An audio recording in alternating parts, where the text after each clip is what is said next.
राम को जब पता चला कि मेरे पिताजी नहीं रहे तो मानो ऐसे लगा जैसे हृदय की गति फट गई हो, शरीर में प्राण ही न बचे हो। पिता को प्रणाम किए राम जी।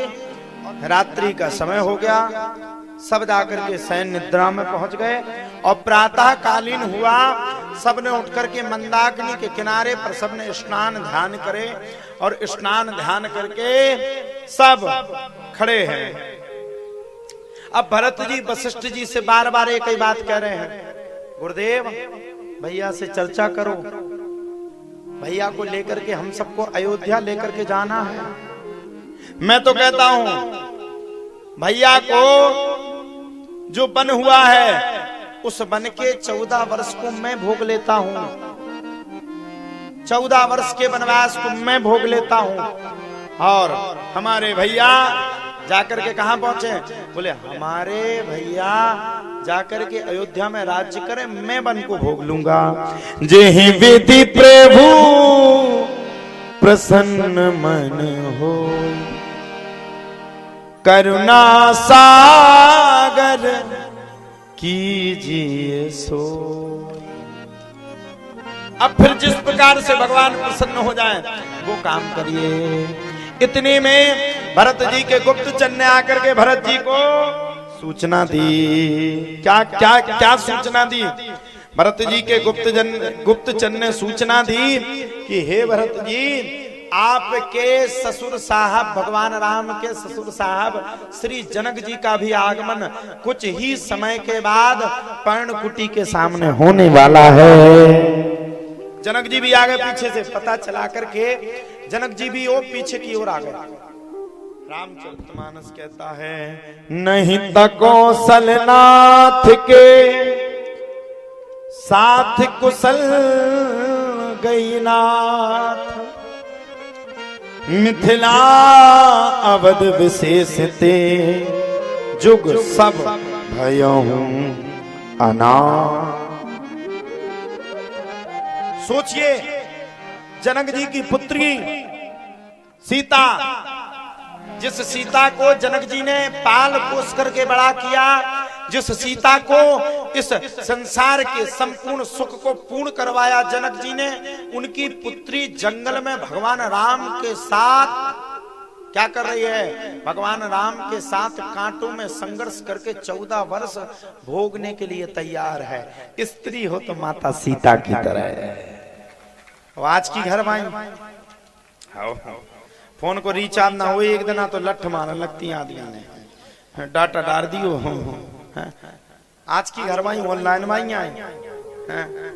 आजकल तो रे ब्याह भी सोच ही समझ के करियो रे, पतो परो पक्याते ही होके फ्री है और ब्याह ही होके फ्री है। पतो परो हनीमून मनावेगा जब तो लौट के मिले मरे। हाँ, अभी ये घटना नहीं सुनी सागर की? मैं उसका नाम नहीं जानता हूं, तुम सबने सुनी होगी। सुनी कि नहीं? क्या नाम उसका? नाम भी भूल गया मैं। हैं? राजा रघुवंशी था वो, जिसको मार दिया उसने। तो ज्यादा पता, तो कैसे पता? ते भी चक्कर में तो नहीं कूकी पतो भी पारा जी चक्कर में हुए। उसका नाम था, बिटिया का नाम शायद सोनम था। उस लड़की ने शादी करी और शादी करके पति के साथ घूमने गई, वही मार करके प्रेमी के साथ पति को मार करके लौट करके आ गई। अपहरण होने का दावा किया, बाद में पुलिस ने पता चला लिया। बताओ, पत्नी ही पति की कातिल निकली। तो जब से जो ऑनलाइन फोन चलन लगे, जब से तो भैया क्या बताएं रे, सोच समझ के करियो ब्याह। पतो परो की ब्याह से भी गए और हर से भी गए और घर से भी गए हैं। इसलिए हकीकत बात है, बिल्कुल सही कह रहा हूं माताजी। आप सबके जीवन का समय निकल गया। हमारी मैया, हमने देखा छोटे में 4 बजे उठ करके झाड़ू पोछा ओरेन डल जाती थी हमारी माताजी की। आज भी डलती है 5 बजे। हाँ ठीक है, जैसा संस्कार हो। हमारे घर में भी हमारी भाभी है, सब लोग हैं, धर्मपत्नी है। 5 बजे जग करके पूरा घर भगवान का जप करता। क्यों? हमारे घर में तो भगवान का भजन ही होता।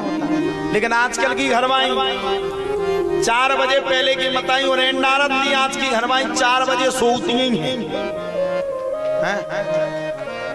और बाप का करत, बाप मोड़ी खां बिगाड़वे के लाने 2 टन को एसी दे देते, बेटा एसी लगाइए। अब जब एसी लगाएंगे तो नींद कहां से आएगी, उठेंगी कहां से?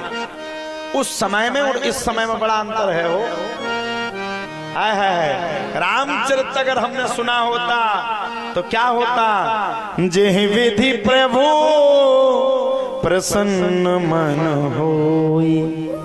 आज की पत्नी क्या करती? जैसे भगवान को प्रसन्न करने के लिए भरत जी कह रहे, जिस प्रकार से भगवान का मन हो उसी प्रकार से करुणा सागर कीजिए सोई। जिस प्रकार से भगवान का मन हो उसी प्रकार से गुरुदेव आप करना। इसलिए तो कहते हैं रामचरितमानस की कथा मन लगा करके सुनो हो। एक बड़ा अच्छा चेतावनी गीत आज हम सुन रहे थे बुंदेलखंड का, बड़ा अच्छा लगा, तो आज हम उसको लिख के लाए हैं, आप सबको सुनाते हैं।